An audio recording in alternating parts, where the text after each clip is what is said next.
మనిషికి మరణం ఎప్పుడు సంభవిస్తుంది? ఇది కొంచెం కాంప్లెక్స్ సబ్జెక్టే. కాకపోతే సులువుగా అర్థం చేసుకోవడానికి ప్రయత్నిద్దాం. మనం పుట్టినప్పుడు మన శరీరంలో ఉన్న కణాలు ఎక్కువ శక్తిని తయారు చేసే కేపబిలిటీ ఉంటాయి. ఇది అందరికీ జరిగే ప్రక్రియే. కాలక్రమేణా మనం పరిమితికి మించి ఆహారం వాటికి ఇవ్వటం వల్ల అవి శక్తి తయారు చేసే సామర్థ్యాన్ని కోల్పోతాయి.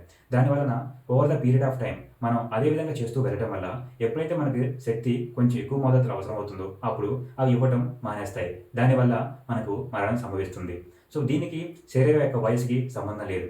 శారీరక శ్రమ చేస్తూ, సరైన మోతాదులో ఆహారం తీసుకుంటూ, సరైన ఆహారం తీసుకుంటే మన యొక్క జీవితకాలం అనేది పెరుగుతుంది. అలా కాకుండా అపరిమిత ఆహారం తీసుకొని, శారీరక శ్రమ ఎటువంటిది లేకుండా ఉన్నప్పుడు, మన ఒంట్లో ఉన్న శరీరంలో ఉన్న కణాలు శక్తిని తయారు చేసే సామర్థ్యాన్ని కోల్పోయి, అతిగా వాడబడి, ఎక్కువ మలినం వాటిలో చేరుకొని, అవి దేనికి పనికి రాకుండా తయారవుతాయి. అందుకే నేను చెప్పే సలహా ఏంటంటే, సరైన ఆహారం తీసుకోండి. సరిపడే మోతాదులో తీసుకోండి. తగు శారీరక శ్రమ చేస్తూ ఉండాలి. అప్పుడు మన జీవితకాలం అనేది పొడిగించబడుతుంది.